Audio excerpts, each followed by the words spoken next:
Hello ਦੋਸਤੋ, ਅੱਜ ਮੈਂ ਤੁਹਾਨੂੰ ਭਾਰਤ ਦੇ ਇੱਕ ਅਜਿਹੇ ਪ੍ਰਧਾਨ ਮੰਤਰੀ ਦੀ ਬਾਇਓਗ੍ਰਾਫੀ ਦੱਸਣ ਜਾ ਰਹੀ ਹਾਂ ਜਿਨ੍ਹਾਂ ਦਾ ਪੋਲੀਟੀਕਲ ਪਾਰਟੀਜ਼ ਵੱਲੋਂ ਬਹੁਤ ਮਜ਼ਾਕ ਉਡਾਇਆ ਗਿਆ।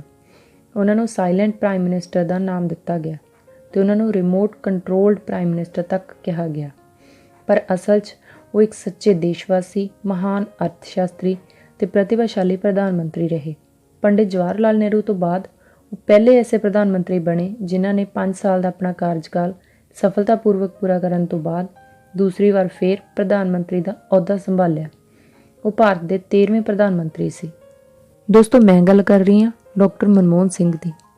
ਪਹਿਲਾਂ ਆਪਾਂ ਉਹਨਾਂ ਦੀ ਨਿੱਜੀ ਜ਼ਿੰਦਗੀ ਬਾਰੇ ਥੋੜ੍ਹਾ ਜਾਣ ਲਈਏ, ਫਿਰ ਗੱਲ ਕਰਾਂਗੇ ਉਹਨਾਂ ਦੀ ਰਾਜਨੀਤਿਕ ਜ਼ਿੰਦਗੀ ਦੀ। ਡਾਕਟਰ ਮਨਮੋਹਨ ਸਿੰਘ ਦਾ ਜਨਮ 26 ਸਤੰਬਰ 1932 ਨੂੰ ਪਾਕਿਸਤਾਨ ਦੇ ਗਾਹ ਨਾਮ ਦੇ ਇਲਾਕੇ 'ਚ ਇੱਕ ਸਿੱਖ ਪਰਿਵਾਰ 'ਚ ਹੋਇਆ। ਉਹਨਾਂ ਦੇ ਪਿਤਾ ਦਾ ਨਾਂ ਗੁਰਮੁਖ ਸਿੰਘ ਸੀ ਅਤੇ ਮਾਂ ਦਾ ਨਾਂ ਅੰਮ੍ਰਿਤ ਕੌਰ ਸੀ। ਉਹਨਾਂ ਦੀ ਮਾਂ ਦਾ ਦੇਹਾਂਤ ਜਲਦੀ ਹੀ ਹੋ ਗਿਆ ਸੀ, ਇਸ ਲਈ ਉਹਨਾਂ ਨੂੰ ਉਹਨਾਂ ਦੀ ਦਾਦੀ ਨੇ ਪਾਲਿਆ ਸੀ। ਬਚਪਨ ਤੋਂ ਹੀ ਮਨਮੋਹਨ ਸਿੰਘ ਪੜ੍ਹਾਈ ਵਿੱਚ ਬਹੁਤ ਹੁਸ਼ਿਆਰ ਸੀ। ਉਹ ਹਮੇਸ਼ਾ ਫਸਟ ਆਉਂਦੇ ਸੀ। ਉਹਨਾਂ ਨੇ ਆਪਣੀ 10ਵੀਂ ਤੱਕ ਦੀ ਪੜ੍ਹਾਈ ਪੇਸ਼ਾਵਰ ਦੇ ਖਾਲਸਾ ਹਾਈ ਸਕੂਲ ਤੋਂ ਪੂਰੀ ਕੀਤੀ। ਫਿਰ 1947 ਦੀ ਵੰਡ ਤੋਂ ਬਾਅਦ ਉਹਨਾਂ ਦਾ ਪਰਿਵਾਰ ਭਾਰਤ ਆ ਕੇ ਅੰਮ੍ਰਿਤਸਰ 'ਚ ਵਸ ਗਿਆ ਅਤੇ ਉਹਨਾਂ ਨੇ ਅੰਮ੍ਰਿਤਸਰ ਦੇ ਹਿੰਦੂ ਕਾਲਜ 'ਚ ਦਾਖਲਾ ਲੈ ਲਿਆ ਅਤੇ ਉਸ ਤੋਂ ਬਾਅਦ ਪੰਜਾਬ ਯੂਨੀਵਰਸਿਟੀ ਹੁਸ਼ਿਆਰਪੁਰ ਤੋਂ ਇਕਨੋਮਿਕਸ 'ਚ ਬੈਚਲਰਸ ਅਤੇ ਮਾਸਟਰਸ ਦੀ ਡਿਗਰੀ ਲਈ।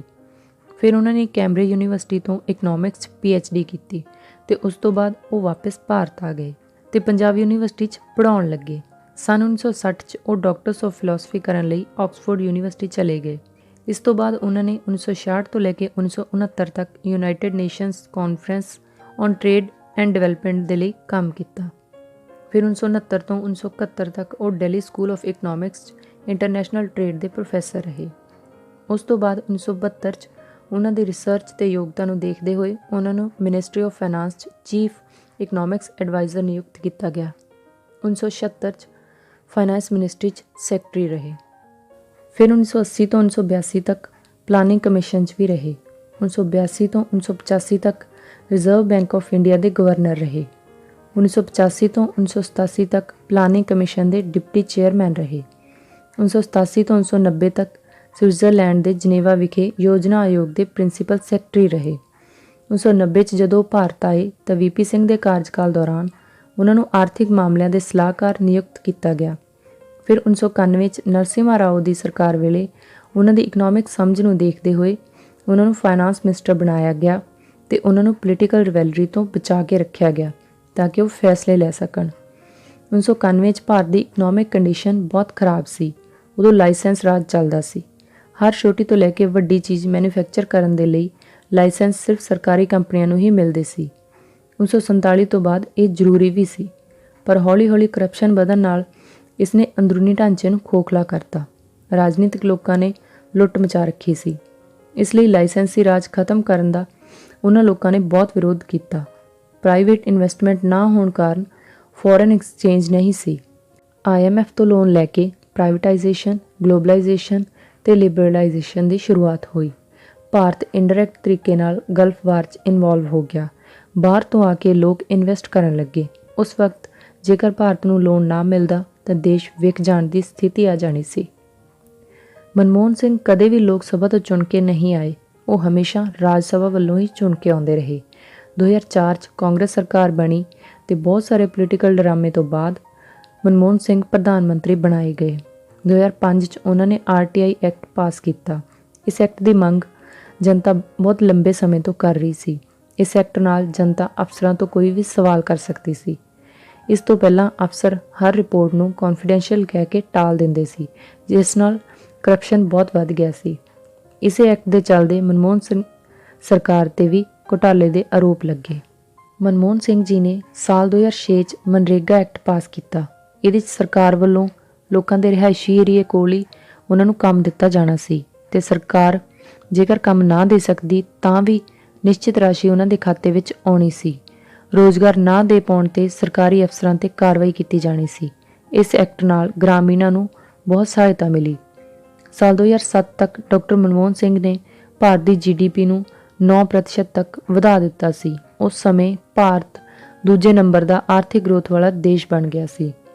ਉਹਨਾਂ ਦੀ ਸਰਕਾਰ ਨੇ ਉੱਚ ਸਿੱਖਿਆ ਵੱਲ ਵੀ ਵਿਸ਼ੇਸ਼ ਧਿਆਨ ਦਿੱਤਾ। ਸਰਕਾਰ ਨੇ ਪਿਛੜੀ ਜਾਤੀ ਤੇ 6 ਤੋਂ 14 ਸਾਲ ਤੱਕ ਦੇ ਬੱਚਿਆਂ ਨੂੰ ਉੱਚ ਸਿੱਖਿਆ ਦੇਣ ਦੀ ਸਫਲ ਕੋਸ਼ਿਸ਼ ਕੀਤੀ। ਇਸ ਨੂੰ ਸਰਵ ਸਿੱਖਿਆ ਅਭਿਆਨ ਦਾ ਨਾਂ ਦਿੱਤਾ ਗਿਆ। ਨੈਸ਼ਨਲ ਇਨਵੈਸਟੀਗੇਸ਼ਨ ਏਜੰਸੀ NIA ਦਾ ਗਠਨ ਕੀਤਾ ਗਿਆ ਤੇ ਆਧਾਰ ਕਾਰਡ ਵੀ ਉਹਨਾਂ ਦੇ ਕਾਰਜਕਾਲ ਦੌਰਾਨ ਹੀ ਲਾਗੂ ਕੀਤਾ ਗਿਆ। ਡਾਕਟਰ ਮਨਮੋਹਨ ਸਿੰਘ ਨੇ ਅੱਤਵਾਦ ਖਤਮ ਕਰਨ ਲਈ ਵੀ ਬਹੁਤ ਸਾਰੇ ਕਦਮ ਚੁੱਕੇ। ਉਹਨਾਂ ਨੇ ਚੀਨ ਨਾਲ ਚੱਲ ਰਿਹਾ ਸਰਹੱਦ ਵਿਵਾਦ ਖਤਮ ਕਰਨ ਲਈ ਵੀ ਸਫਲ ਕੋਸ਼ਿਸ਼ਾਂ ਕੀਤੀਆਂ। ਡਾਕਟਰ ਮਨਮੋਹਨ ਸਿੰਘ ਨੂੰ ਆਪਣੇ ਜੀਵਨ ਕਾਲ ਦੌਰਾਨ ਅਣਗਿਣਤੀ ਪੁਰਸਕਾਰ ਮਿਲੇ ਨੇ।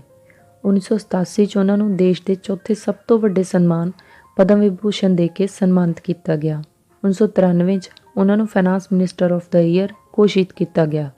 1996 'ਚ ਉਹਨਾਂ ਨੂੰ honorary professorship Delhi school of economics ਵੱਲੋਂ ਦਿੱਤਾ ਗਿਆ। 1997 'ਚ honorary doctor of law university of Alberta ਵੱਲੋਂ ਦਿੱਤਾ ਗਿਆ। ਸਾਲ 2002 'ਚ outstanding parliamentarian award Indian parliamentary group ਦੁਆਰਾ ਦਿੱਤਾ ਗਿਆ। 2005 'ਚ honorary doctor of civil law university of Oxford ਵੱਲੋਂ ਦਿੱਤਾ ਗਿਆ। ਸਾਲ 2014 'ਚ ਡਾਕਟਰ ਮਨਮੋਹਨ ਸਿੰਘ ਨੂੰ ਜਾਪਾਨ ਦਾ ਸਰਵਉੱਚ ਸਨਮਾਨ ਜਾਪਾਨ ਦੇ ਸਮਰਾਟ ਵੱਲੋਂ ਦਿੱਤਾ ਗਿਆ। ਇਹ ਸਨਮਾਨ ਪਾਉਣ ਵਾਲੇ ਉਹ ਭਾਰਤ ਦੇ ਪਹਿਲੇ ਨਾਗਰਿਕ ਸੀ। ਸਾਲ 2004 ਤੋਂ 2008 ਤੱਕ ਉਹਨਾਂ ਦੇ ਮੀਡੀਆ ਐਡਵਾਈਜ਼ਰ ਰਹੇ ਸੰਜੇ ਬਾਰੂ ਨੇ ਮਨਮੋਹਨ ਸਿੰਘ ਜੀ ਦੇ ਜੀਵਨ 'ਤੇ ਇੱਕ ਕਿਤਾਬ ਲਿਖੀ ਸੀ ਜਿਸ ਦਾ ਨਾਮ ਹੈ ਦ ਐਕਸੀਡੈਂਟਲ ਪ੍ਰਾਈਮ ਮਿਨਿਸਟਰ। ਇਸ ਬੁੱਕ 'ਤੇ ਹੀ ਆਧਾਰਿਤ ਮਨਮੋਹਨ ਸਿੰਘ ਜੀ ਦੀ ਜ਼ਿੰਦਗੀ 'ਤੇ ਇੱਕ ਫਿਲਮ ਵੀ ਬਣੀ ਹੈ ਤੇ ਉਸ ਫਿਲਮ ਦਾ ਨਾਮ ਵੀ ਦ ਐਕਸੀਡੈਂਟਲ ਪ੍ਰਾਈਮ ਮਿਨਿਸਟਰ ਹੀ ਹੈ। ਡਾਕਟਰ ਮਨਮੋਹਨ ਸਿੰਘ ਇੱਕ ਬਹੁਤ ਹੀ ਸੱਚੇ ਤੇ ਇਮਾਨਦਾਰ ਵਿਅਕਤੀ ਨੇ।